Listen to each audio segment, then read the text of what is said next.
Hi guys, and welcome back to another video. So as you can see, we've already had all the extension plastered and the snug,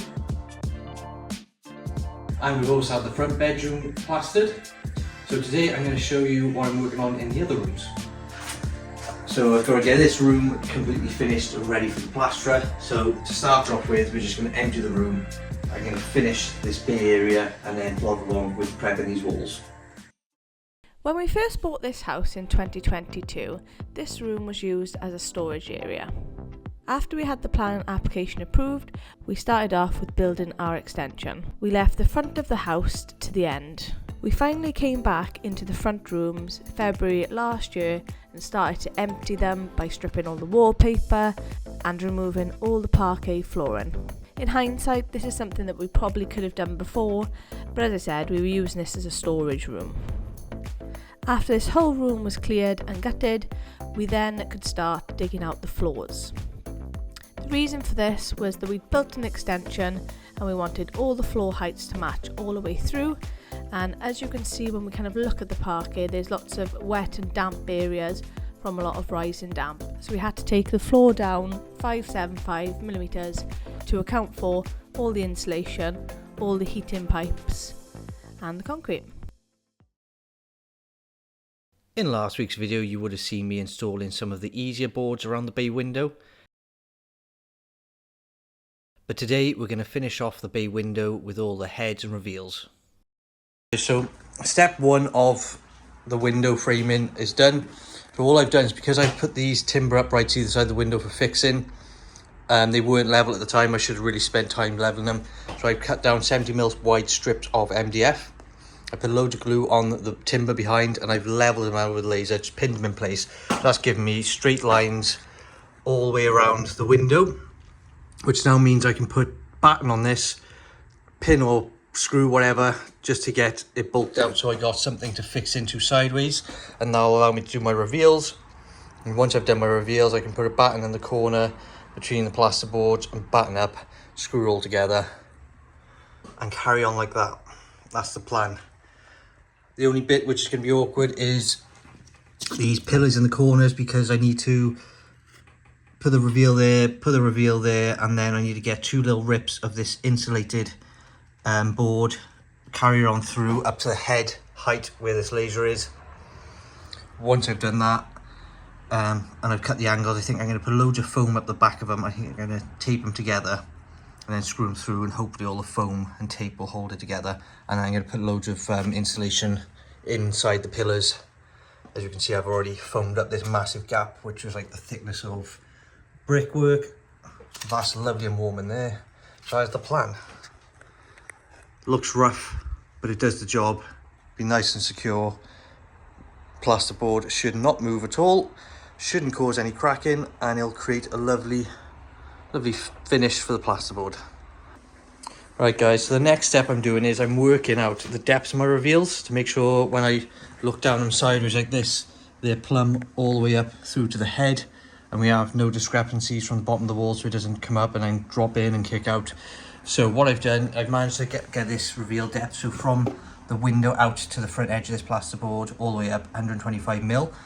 On this side, from the plasterboard over to, from the window to the plasterboard is 121mm. So all that means now is, once I've tacked my batten on here, I'll cut 121mm strips of plasterboard all the way to the height of the window, screw them into the side of the batten, and that gives me my flat front to follow my plasterboard all the way up.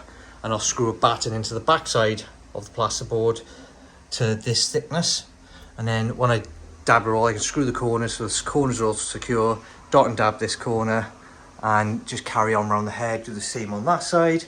So how I'm doing that is just using my laser level. You can see it's touching the wall there, and it's a bit hard because it's daylight here, but it's touching my finger there. And I'm just measuring off the frame to the laser, check all the way up, find the smallest measurement, because that was out by 3mm, the window's tilting that way by 3mm, but it's no big deal.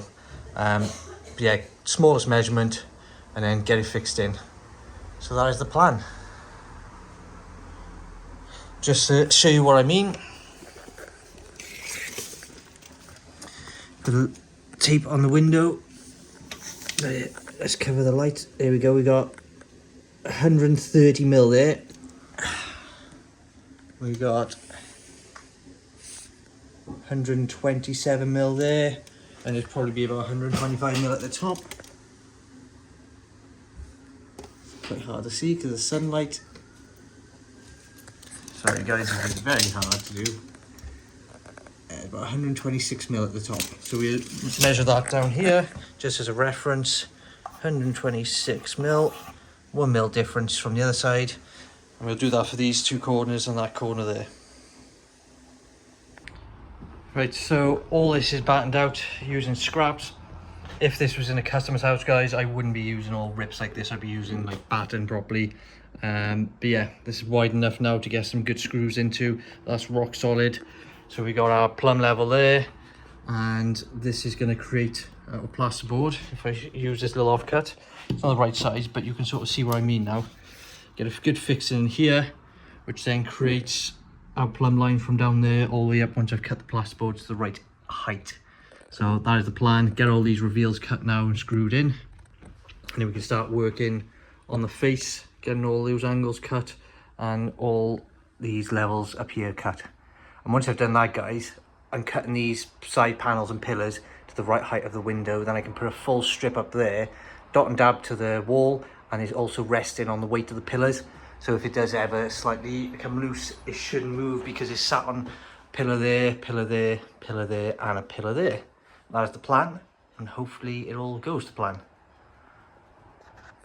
Right guys, so as you can see, I've put all the plasterboard around the reveals. They're all plumb from the face up to the head, meaning now all I need to use is an offcut of this, some batten, and we're just going to install our batten like so, and we're going to set it off the thickness of the insulation board like that, and then just pop a few screws on the side to hold that batten in place.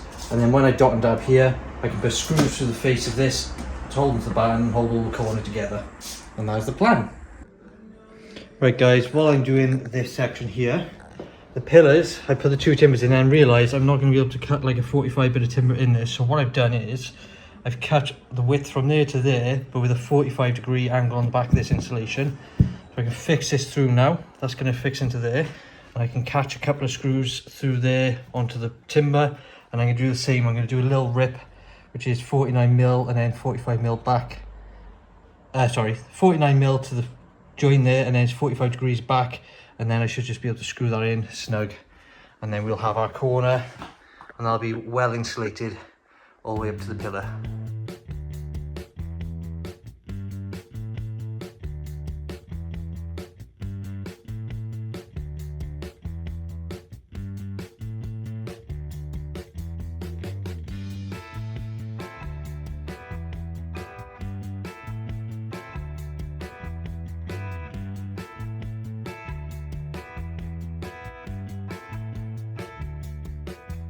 As you can see, I've done the two bits of plasterboard in across here with my 45s on the back. The reason I've done this is because we had two individual reveals which weren't screwed together, they weren't joined, so they had flex in them. So now I've got a screw in there and I've braced a screw there, so this is solid, it's not moving anywhere. And then all I've done is cut a little section like this 45. I've just measured that gap across here, which is 60 mil, and then this will sit in like so. And I'll put one screw in. I'll probably put a load of foam up the back as an adhesive just to stop it moving, but that's how it's going to finish. And yeah, you'll have your 45 up the centre then. Nice finish for the plaster.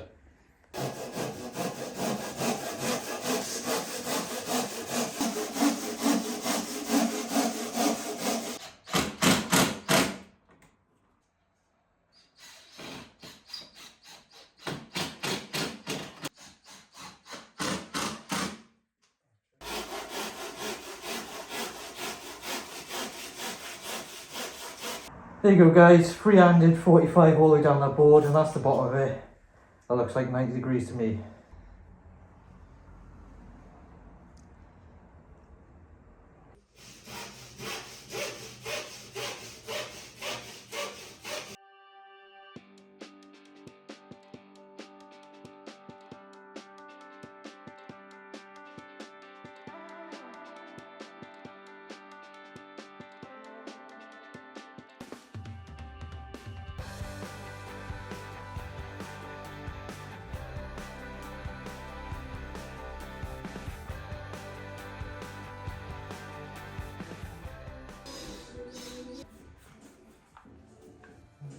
So the next day, last night we sort of gave up, it was getting too late and too noisy, and we need to get this room ready for tomorrow because the plaster's coming.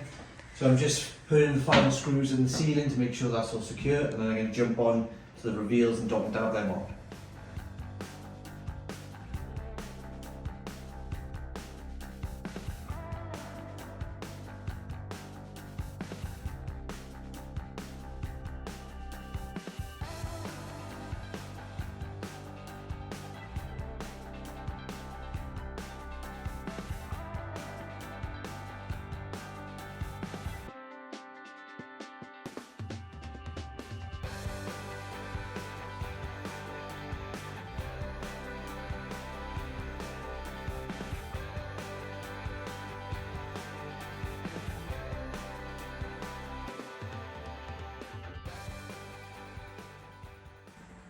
Right guys, all the reveals are now dot and dabs, all level, square and plumb, which I'm happy because when we stick the shutters in, there'll be no issues with them.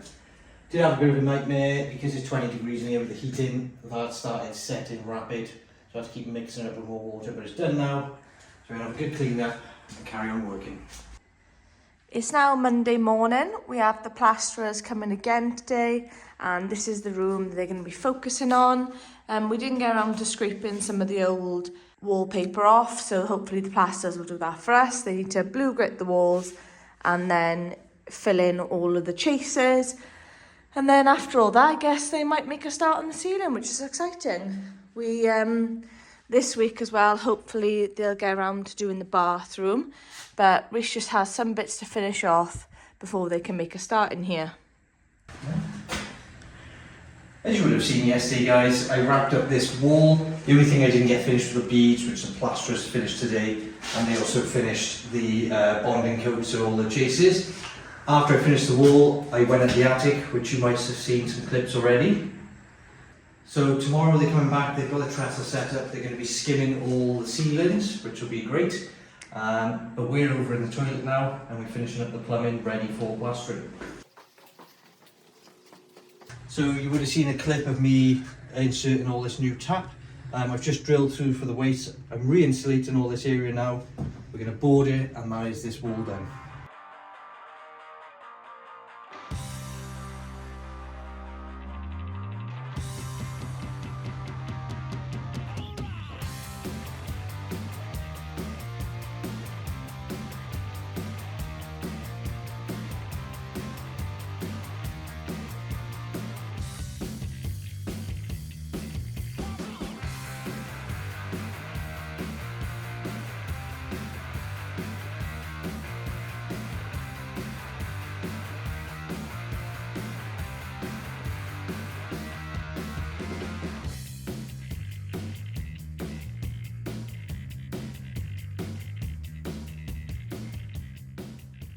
Right guys, so this is the next room to be plastered. As you can see, the plasterers are already started prepping the walls and bonding them and new grit now.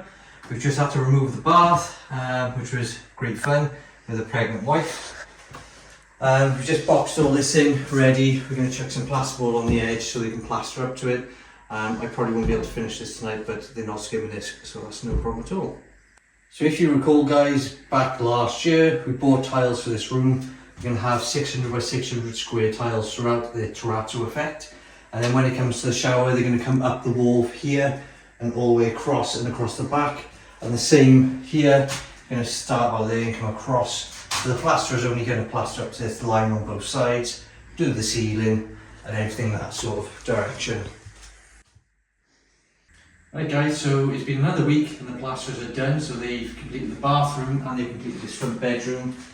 I'm really happy with these corners in here. I wasn't sure if they were going to brush them around and nice and crisp, which is what I like.